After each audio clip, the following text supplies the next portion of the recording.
Hey there, welcome to this week's episode of Next Level Play Therapy. Today, we're going to talk about engaging parents, especially engaging challenging parents in the play therapy process. So, if you're a play therapist, or maybe you're a child and adolescent therapist, and you are kind of working with kids and adults, I'm sorry, and adolescents, and you've probably experienced some challenges, maybe figuring out how to engage parents. Maybe you've had them in sessions and it hasn't gone very well. That's what I want to talk about today, is giving you some tips and strategies that I've used and learned over the last 30 plus years through trial and error, to really gain the trust of parents, even challenging parents, and know how to engage them more effectively. The byproduct of this is that you get rid of your imposter syndrome. It's been my experience that play therapists probably their imposter syndrome probably comes out more when working with parents. And it makes sense when you think about it, because most of the training that you get is based on working with kids, and you can get kids in the playroom and play with them, and and it's magic. Then you build your rapport. I mean, every once in a while we get some challenging, and there are some challenging children with really complex issues that we work with. Typically, what comes up, though, a lot of times, not always, but a lot of times, when I am talking to people, because I do a lot of consultation. I have my Play Therapy Academy program, which is my online consultation program. A lot of what comes out of the discussions is challenges figuring out how to work with parents. And when I say parents, I'm going to use that in a generic way. Anybody, any adult, any grown up kind of functioning in that parenting role for the child, because sometimes we work with kids who aren't living with their parents. Maybe they're living with another family member, or they're only living with one parent, and they may or may not have contact with the other parent, or maybe they're living with grandparents. So when I say parents, it's more of a generic, any of the grown-ups functioning in that parenting role.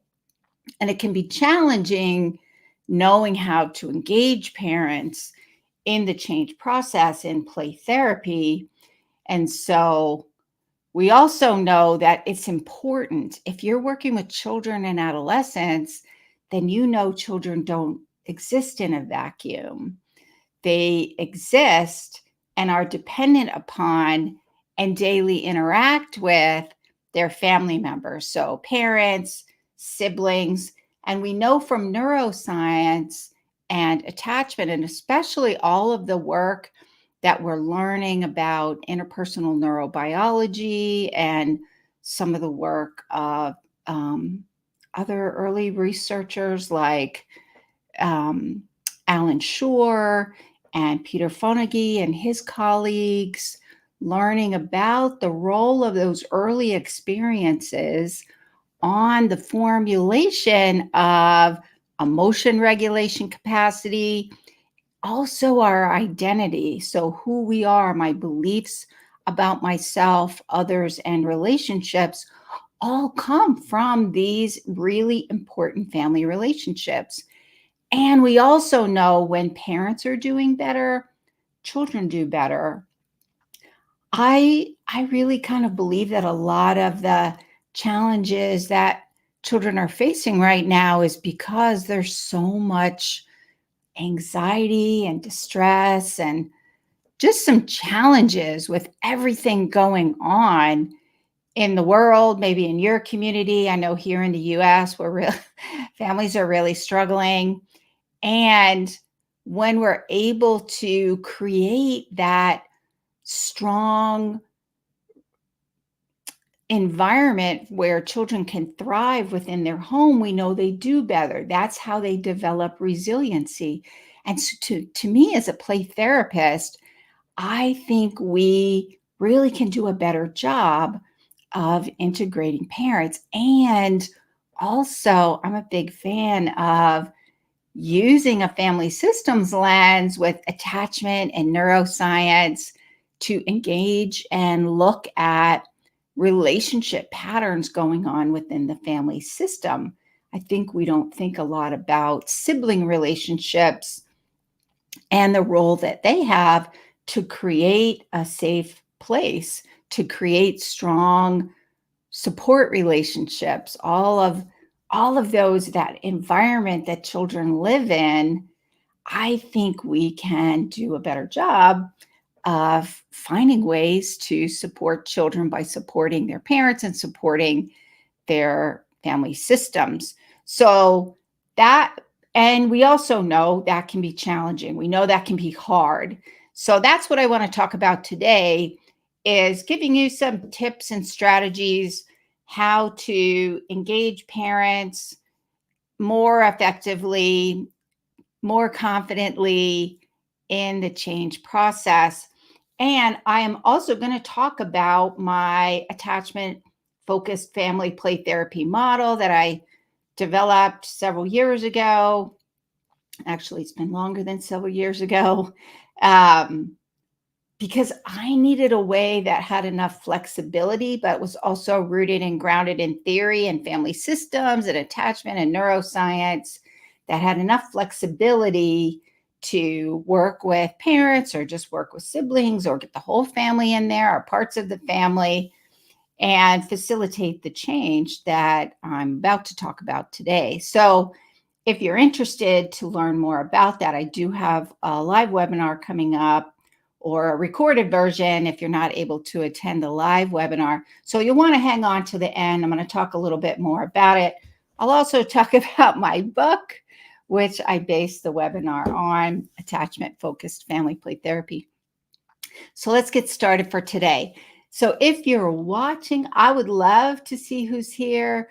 Post your name in the comments, where you're from, what population you're working with, what are your challenges. Feel free to ask questions. The only thing that I ask is that you don't bring up like specific client issues, because it is a public format. So we want to keep it more private and maintain that privacy. And feel free to join this discussion if you're watching live. I would love to hear from you. If you're watching on the replay, I would also like to know your thoughts, where you're from, what population you work with. And for those of you who are listening on the podcast, feel free to join the conversation. And for those of you listening on the podcast, there is a recorded version of the training that I have coming up as well. And I'll talk more about that as we go along. So first things first, today's topic is really on how to engage challenging parents in the play therapy process. And to do that, you really need to think about what theoretical lens that you're kind of looking through. So what do I mean by that? Our theoretical model helps us understand and make sense of what's going on. So when we're seeing certain things happening, we conceptualize them from a specific theoretical model.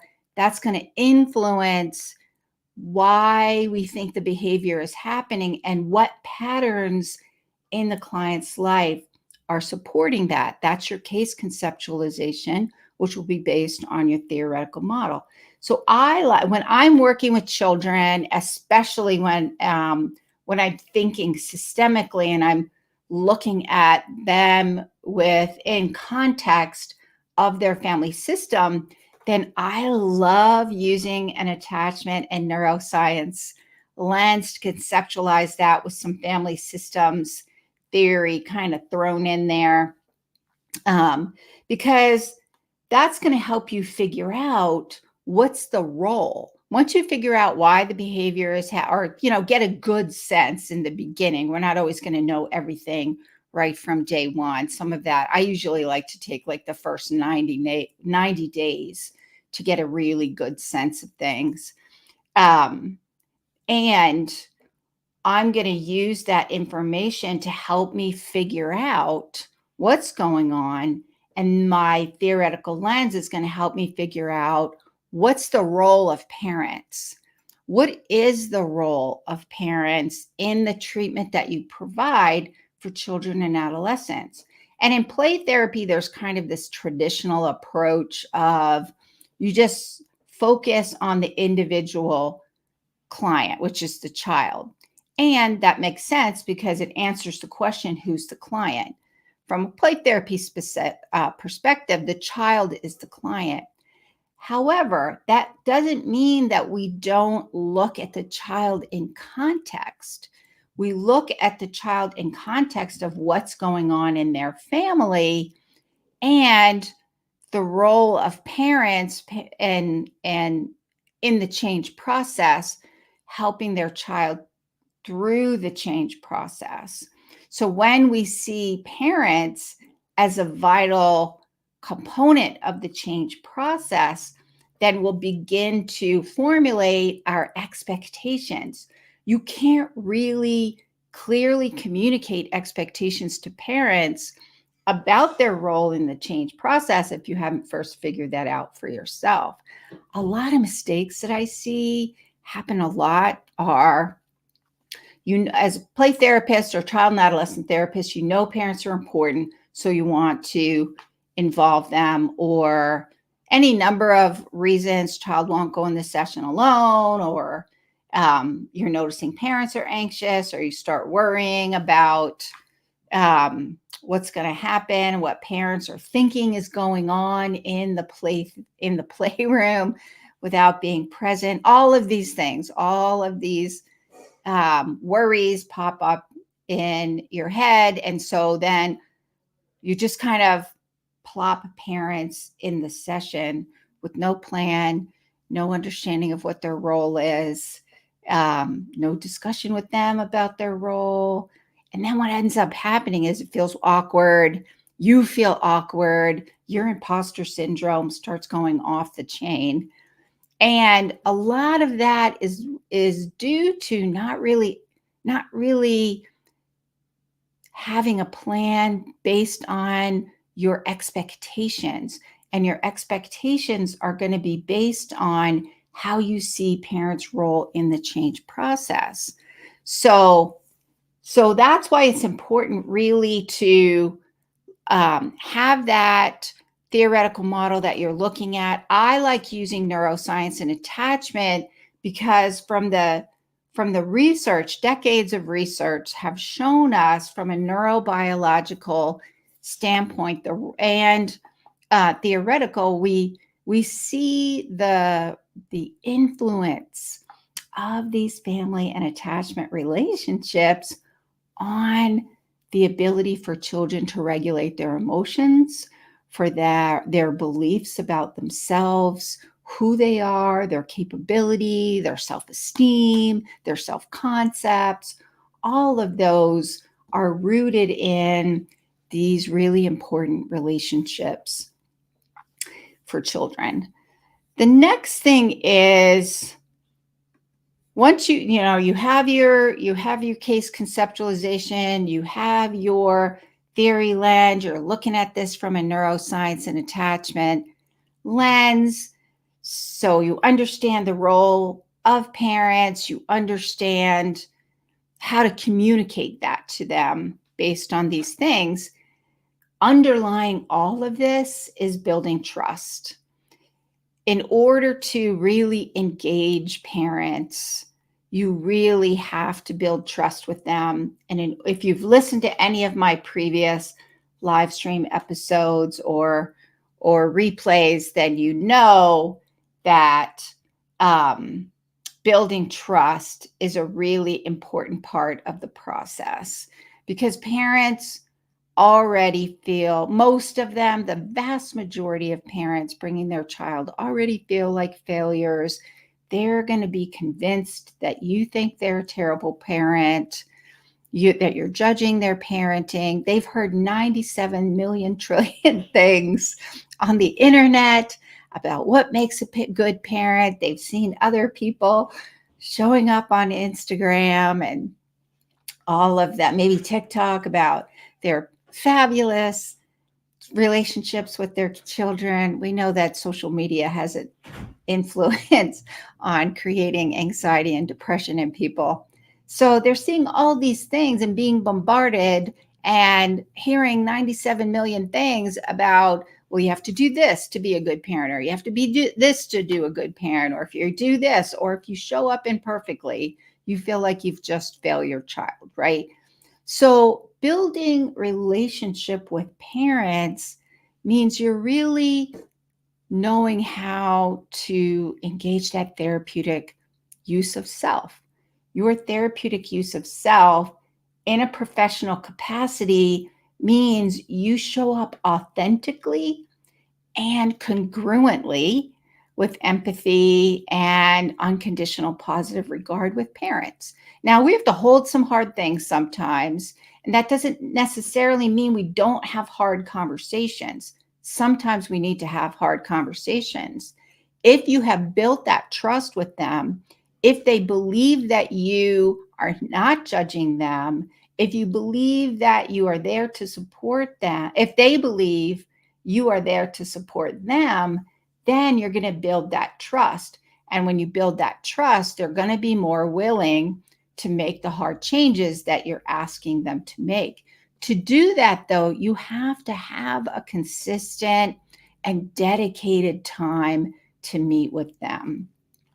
They are not, some parents, you can do the 5-minute check-ins at the end, or you can do the texting or emails, which I never recommend those, doing therapy via text or email. You really need to do it face to face, or Zoom. If you're doing them online, do them by Zoom. Then you need that time to build that trust, to be in the room with them so that they can experience you as supporting them in the service of helping their child. So that's what makes it different than that doing individual counseling with parents. You're meeting with them. The whole focus is what's going to help their child make the necessary changes and get the healing that they need. That's the focus. That's where you're still keeping child as the client. So you really need to build trust. And then so now you have your theory model, you understand the role of parents, you're using your neuroscience and attachment lens, you've built that trust. Part of knowing how to engage parents is really understanding their capacity. So what are their strengths? You want to focus on those. Also, where are areas that they can use more support? I mean, who of us doesn't need support? When my kids were little, it was nice getting support. Parenting is hard. I didn't always do it perfectly. Once you build that trust, then you also are helping them make the changes that they need to make. But you first have to know what they are. And in order to do that, you need to have them in the room. I think one of the best ways to do that, to get a sense of parenting strengths and where they may need support, is to get them in the therapy room with you, with their child, to at least use the play therapy sessions with the child and their parent.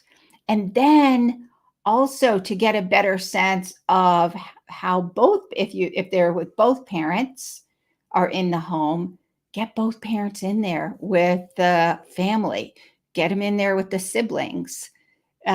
You'll get a sense of how they're managing the dynamics in the home. You'll see it in real time. You won't have to rely on self-report.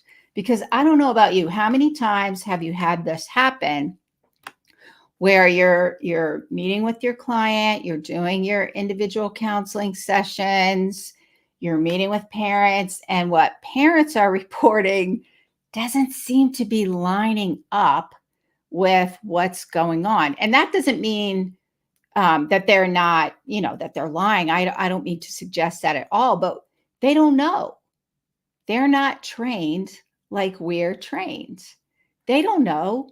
That's why they're coming to you. They need you to know. They're reporting to you what they know.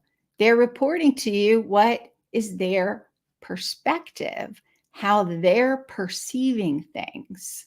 So unless you get them in there in the session, then you don't really have a chance to see using your clinical lens to understand what's going on. And so, in my mind, really the best way to assess that parenting capacity, where their strengths are, because you really want to focus on those, and where they need extra support, is to get them in the play therapy room and to integrate them in the play therapy process. You'll have more, especially with the more challenging parents, you'll have more luck with that when you've built trust to get them in there. But the other thing is, you need to have a framework. You need to have a model in which helps you know what to do in the sessions. That's one of the reasons that I created my attachment focused family play therapy model. I say my default. So I'm a licensed clinical social worker. Um, and I got my master's degree back in the early 90s. And my whole focus since grad school, like when I learned about family systems theory in graduate school, like a million years ago, I was like a new convert to Jesus, man. I learned about this family therapy. I was like spreading the gospel of family therapy. I thought it was the best thing I had ever heard of. Now, mind you, this was really back in the early 90s. So back then it was kind of the new thing. And a lot of the graduate programs didn't even integrate. You didn't really even get family systems work like we do now. It's not nearly as integrated as it is now. And my whole program, my whole specialization or concentration clinical work was learning family systems theory. Well, then fast forward several years later and learning about attachment theory. Oh my goodness. Attachment theory, neuroscience, family systems. I was in heaven, clinical theoretical heaven. So to me, it makes so much sense to integrate parents in there.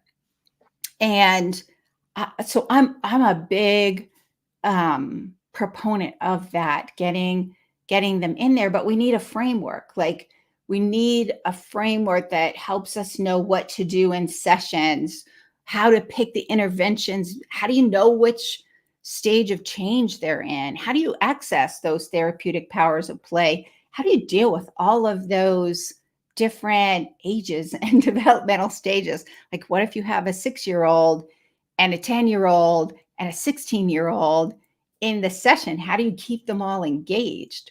Well, your model is going to help you figure that out. And to me, that's the beauty of play therapy. Play therapy means you can use those therapeutic powers of play and get everybody engaged that way. And trust with parents will help them get engaged, because it's sometimes parents are a little uncomfortable doing something other than talking. They might be a little uncomfortable using the play process. But the best way to do that is get them all in there and having a theory model to do that, understanding and assessing, helping you understand strengths and areas where they need more support is really important. And then the final thing that I wanted to share, I've kind of already started sharing that, which is using a family systems lens to family play therapy lens to facilitate that engagement and change. So I kind of already started talking about that a little bit. You have that framework that's going to guide you through the change process. It's going to help you understand and clearly communicate how to what the parent's role is and what they're going to be doing, what you're going to be doing. It having that family play therapy allows you to see in real time what is going on and allows parents to be able to practice some of those attachment focused parenting skills that you're going to teach them. They can use those in real time and get support with you. In my attachment focused family play therapy model, there's also a whole structure of when you're meeting with just parents alone, how you're partnering with them through the change process and building that rapport with them, in addition to what you're doing in those family play therapy sessions.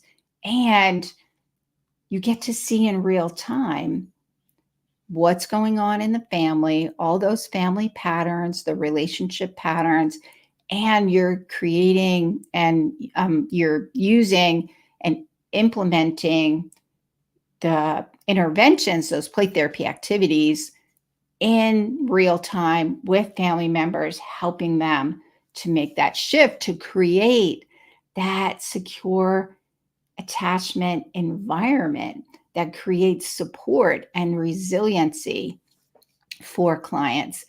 And why would you not want to promote healing within the whole family system? That's kind of how I look at it. You build a support network for your clients with their siblings and with their parents.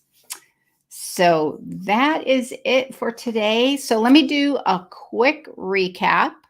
So, really engaging parents in play therapy can be difficult, especially if you aren't clear yourself about how parents are going to be involved in the change process. And to me, using an attachment and neuroscience lens helps me to conceptualize how children can benefit by having their parents in the play therapy process. And because now you understand the role of parents and you can communicate that to parents from the very beginning rather than just kind of having them in session and winging it and not really knowing what to do. And then your imposter syndrome kicks in. Parents are kind of confused and it just doesn't feel very good. I have been there and I have found when I have a model to use, then I feel more confident and I have a better idea how to help my clients. So that always makes me feel better, right? Because we want to make a change. That's why we got into this profession.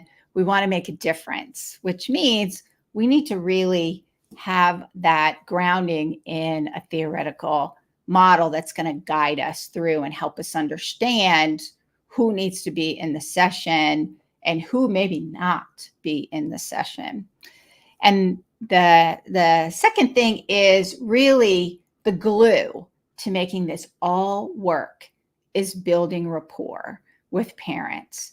Building rapport with parents means that you need to build trust with them, that therapeutic use of self where you're demonstrating unconditional positive regard and empathy. And again, that doesn't mean you don't have hard conversations, and it doesn't mean that you're not going to challenge. Once you've established that trust and once parents have experienced you as seeing them and actually hearing them and not judging them, then they will make those changes.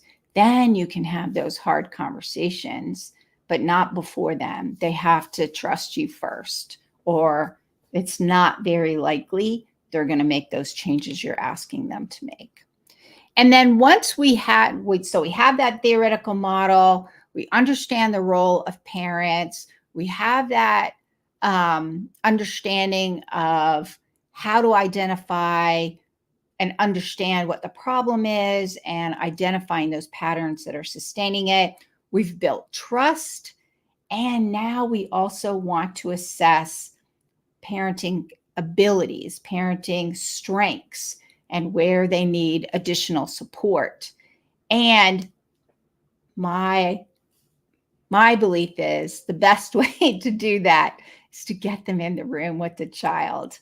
Have a plan, have a framework that you're using that helps you understand, it's grounded in theory, and then helps you understand what you're supposed to be doing in those sessions. And how are you working with parents to really understand and assess strengths and areas of need. I think you really need to get them in the playroom with you, because then you're seeing for yourself. You're using your clinical expertise and training and understanding, and not relying on them and their perception, because they're not trained like you are. They're coming because they need you to figure it out.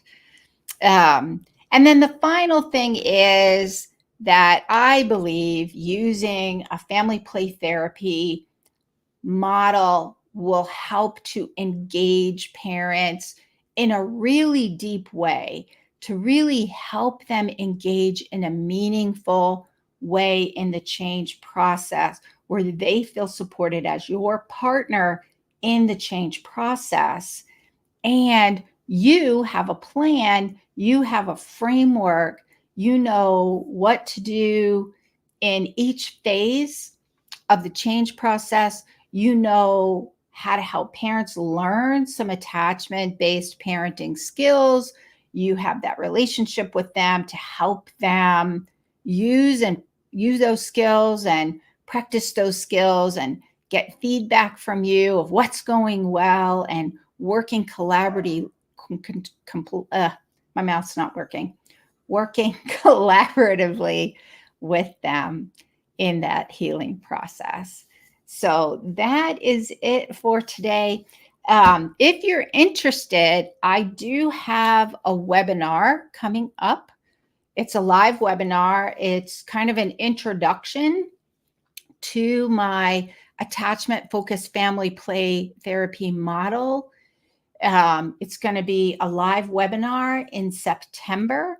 There's going to be a recorded version. So if you can't attend the live webinar, you can always opt to register for the recorded version that will drop into your account once the live webinar is over. And then we'll kind of get the video all kind of ready and kind of nice for when it drops into your account. So attachment focused family play therapy is really going to give you a grounding in the attachment and neuroscience lens, so that you can understand the role of parents. So when you're talking to parents, then you'll be able to communicate to them their role, but you'll also have a framework that's going to help you feel confident that this model is going to help them. And that's going to help you build trust with them. That's going to help engage them. That's going to help maintain trust throughout the change process. And it's going to give you a framework for teaching parents some attachment-based skills to use with their children, and also practice in the sessions. You're going to learn what the different stages are and what to look for, so you can tell when they're making progress, but also choosing interventions. How do you do that, especially if there's lots of different ages? How do you manage all of those different ages in the play therapy process? So having a framework that's based on theory is going to help you do that, and really going to decrease your imposter syndrome, because now you'll feel like you have a framework to work through. I don't know about you, but I love a good framework. Helps me every time figure out what to do, what stage of the change process I'm in, what am I supposed to do in different stages. So when I get lost, because I probably will, I go back to my model And then that helps me get back on track. So that's the benefit of having a model, but it's also going to make sure that your imposter syndrome doesn't kick in, because you know what you're supposed to be doing. You'll have some confidence with that. So I'm gonna post the link for the training. If you're interested in learning more about the training, the website is rhplaytherapytraining.com/courses. So it's Renewing Hearts Play Therapy Training. You want to go on the courses page.